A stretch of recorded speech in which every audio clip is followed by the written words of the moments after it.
اعوذ باللہ من الشیطان الرجیم بسم اللہ الرحمن الرحیم وبہ نستعین رب زدنی علما۔ السلام علیکم ورحمۃ اللہ وبرکاتہ۔ مختلف عزیزان گرامی نے سماج میں پنپنے والے مختلف مسائل اور حالات حاضرہ میں جو مختلف عوامل اسلامی معاشرے کو درپیش ہیں اس کے بارے میں کچھ گفتگو کرنے کی گزارش کی ہے۔ تو اس حوالے سے جو میرے خیال میں سب سے برننگ ایشو ہے اور جو سب سے اہم سوشل ایشو ہے میرے خیال میں وہ رشتے ازدواج کے حوالے سے ہے، کیونکہ جو ہے رشتے ازدواج کے حوالے سے مسلم معاشرے میں اتنے زیادہ کنفیوژنز پیدا ہوتے ہیں کہ پریکٹیکلی اگر آپ دیکھیں گھر ٹوٹ رہے ہیں، family as a system, family as a bond is disintegrating day by day. عورتوں اور مردوں میں جو ہے رشتے ازدواج میں جو حقوق اور ریسپانسبلٹیز کا تناسب ہے وہ لائن کہیں جو ہے گم ہو رہی ہے۔ بچوں کی تربیت کے مسائل ہیں جو اسی رشتے ازدواج سے جڑے ہوئے ہیں، اور اس کے پھر لارجر سوسائٹل جو ہیں ریمیفیکیشنز بھی ہوتے ہیں۔ تو اس حوالے سے میں چاہوں گا کہ رشتے ازدواج کو لے کر کے نکاح ایز این انسٹیٹیوشن، جو اسلام میں نکاح کو ایک مقدس جو ہے مقام حاصل ہے، رشتے زوجیت کو ایک مقدس مقام حاصل ہے، اس کے بارے میں کچھ گفتگو ہو جائے، اور جو اس کے بارے میں مختلف سوشل ٹبوز ہیں، جو توہمات ہیں، جو ہماری بہت ساری غلط فہمیاں ہیں اس کے حوالے سے، ان پر تھریڈ بیئر کچھ بات ہو سکے اور سلسلہ وار اس کو آگے بڑھایا جا سکے۔ تو سردست میں رشتے ازدواج کے حوالے سے بات کروں گا کہ اسلامی شریعت میں، قانون میں جو مرد کا عورت کی جانب اور عورت کا مرد کی جانب ایک طبعی میلان ہے، اس کو حلال بنانے کے لیے اور اس سے ایک صالح معاشرہ پیدا کرنے کے لیے اور اس رشتے ازدواج سے ایک صالح گھرانہ، پہلے فیملی ایز اے یونٹ، کیونکہ فیملی ہی لارجر سوسائٹی کا ایک بلڈنگ بلاک ہوتا ہے، اور رشتے ازدواج سے کیسے ایک صالح گھرانہ وجود میں آ جائے، اس کے بارے میں اسلام نے بہت زور دیا ہے۔ اور جہاں تک زوجیت کا تعلق ہے، ازدواج کا تعلق ہے، زوج کہتے ہی ہیں جوڑے کو، یعنی جب مرد اور عورت نکاح کے رشتے میں، زوجیت کے رشتے میں بندھ جاتے ہیں تو ازدواج کہتے ہیں پیئر بننے کو، اور جوڑا تبھی جوڑا کہلاتا ہے جب یہ دونوں مساوی ہوں۔ مساوی ہونے کی حالت میں یہ ہے، مثال کے طور پر اگر یہ مثال بے محل نہ ہو تو میں یہ عرض کروں، مثال کے طور پر آپ بازار سے کوئی جوتا خریدیں گے، اور اب اگر آپ کو جوتا خریدنا ہے تو آپ کو جوڑا چاہیے، صرف ایک پاؤں کے لیے نہیں خرید سکتے، تو آپ کو جوڑا چاہیے۔ تو جوڑے میں جس ڈیزائن کا یہ ایک پاؤں ہوگا، دایاں پاؤں ہوگا، بائیں پاؤں کا جوتا بھی جو ہے اسی کا جوڑ ہونا چاہیے، اسی ڈیزائن کا ہونا چاہیے۔ مثال کے طور پر آپ نے ایک جوتا جو ہے دائیں پاؤں کا 7 نمبر کا لایا ہے، تو دوسرے پاؤں کے لیے آپ 9 نمبر کا جوتا نہیں لا سکتے، دوسرے پاؤں کے لیے بھی جو آپ کا جوتا ہے وہ بھی 7 نمبر کا ہی ہونا چاہیے۔ اور اس اعتبار سے جو ہے یہ جوڑا مساوی ہوگا، ہر چند کی دایاں دایاں ہی ہوتا ہے، بایاں بایاں ہی ہوتا ہے، لیکن ان میں حقوق کے اعتبار سے، رسپانسبلٹیز کے اعتبار سے تناسب ہوگا۔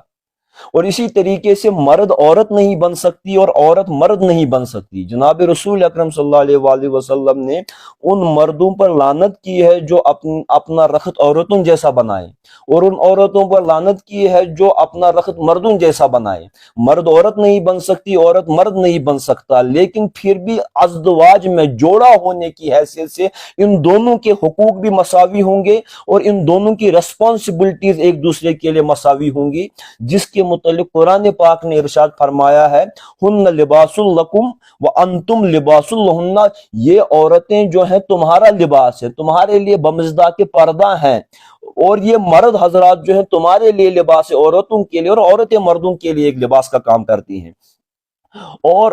قرآن مجید نے جہاں تک میں ایک جنرلائز کر کے کہوں گا، پھر ہم ان کی جزیات پر بھی آتے ہیں، قرآن مجید نے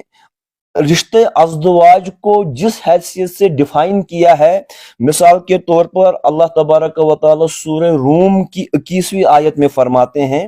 اعوذ باللہ من الشیطان الرجیم، بسم اللہ الرحمن الرحیم، ومن آیاتہ ان خلق لکم من انفسکم ازواجا لتسکنوا الیہا وجعل بینکم مودۃ ورحمہ ان فی ذلک لآیات لقوم یتفکرون۔ رب العزت فرماتے ہیں کہ اللہ کی نشانیوں میں سے ایک نشانی یہ ہے کہ اس پروردگار عالمین نے تمہارے ہی نفوس میں سے تمہارے لیے جوڑے پیدا کر دیے ہیں، یعنی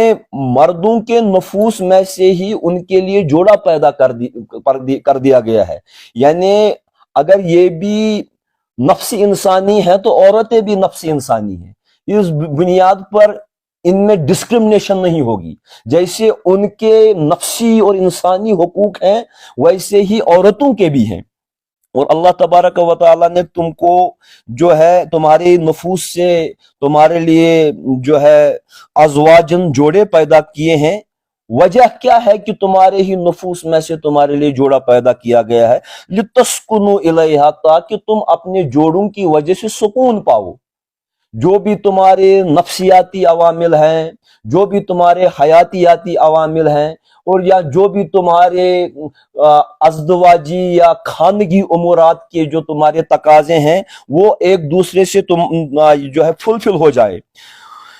لِتُسْكُنُوا إِلَيْهَا وَجَعَلَ بَيْنَكُمْ مَوَدَّةً وَرَحْمَةً، اور اللہ تبارک و تعالیٰ نے جوڑوں میں مرد اور عورت کے درمیان مودت اور رحمت کا رشتہ پیدا فرما دیا ہے۔ اس میں جاننے کی دو باتیں، رب فرماتے ہیں کہ عورت اور مرد کے رشتے میں ازدواج میں مودت اور رحمت کا رشتہ ہونا چاہیے۔ اب اس مودت اور رحمت میں کیا فرق ہے؟ ود تو کہتے ہیں شدید محبت کو، یعنی مرد اور عورت کے درمیان ایک محبت کا رشتہ ہو، ایک سیلف لیس جس کو کہتے ہیں ایک ڈیووشن کا ایک رشتہ ہو، تو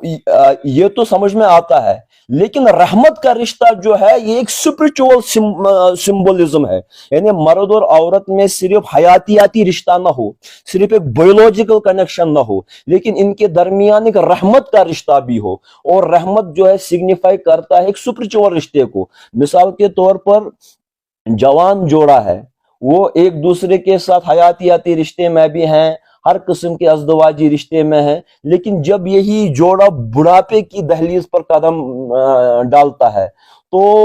بہت ساری زندگی کی رمقیں ان میں کم ہوتی ہے، لیکن اس وقت بھی وہ ایک دوسرے کے ساتھ کیسے فیتھ فل رہ سکتے ہیں، وفادار رہ سکتے ہیں، جبکہ ان کے بایولوجیکل رشتے کے علاوہ بھی ان میں ایک سپرچول بانڈ قائم ہوا ہو۔ یعنی ہماری جو فیملیل ٹائز ہیں مرد اور عورت کی، اس میں یک گونا ایک سپرچول رشتہ بھی ہونا چاہیے، یعنی مرد عورت کو ذات حق کی معرفت کے لیے ابھارے، اور عورت مرد کو اسی طریقے سے ذات حق کی معرفت میں تعاون پیش کرے، جس سے ان کے آنے والی جنریشنز بھی جو ہے صالح بن سکے، اور اس سپرچول سگنیفیکینس سے ان کے ازدواج میں دوام آ سکے۔ ان فی ذالک لآیات لقوم یتفکرون، تو اس قسم کے ازدواجی رشتے میں جہاں پر روحانی اقدار کو بھی مد نظر رکھا جائے، حیاتیاتی اقدار کو بھی مد نظر رکھا جائے، اس قسم کا رشتہ جو اللہ کی نشانیوں میں سے ایک نشانی ہے۔ تو اس اعتبار سے جو ہے ازدواجی رشتہ جو قائم ہوتا ہے، یہ صرف ایک سوشل جو ہے ہمارے لیے ایک اوبلیگیشن ہی نہیں ہے، بلکہ یہ ہمارے لیے ایک سپرچول کنوٹیشن بھی رکھتا ہے، یہ ہمارے لیے ایک روحانی عوامل بھی اس رشتے میں ہوتے ہیں، اور شاید غالباً ویسٹ کی میٹیریلسٹک سوسائٹی میں رشتے کا اور ایک روحانی اسلامی سماج میں رشتے کا فرق یہی ہے کہ اس میں روحانی عوامل شامل ہیں اور وہاں پر صرف ہوس پروری کے عوامل شامل ہیں۔ وما توفیقی الا باللہ، والسلام علیکم ورحمۃ اللہ۔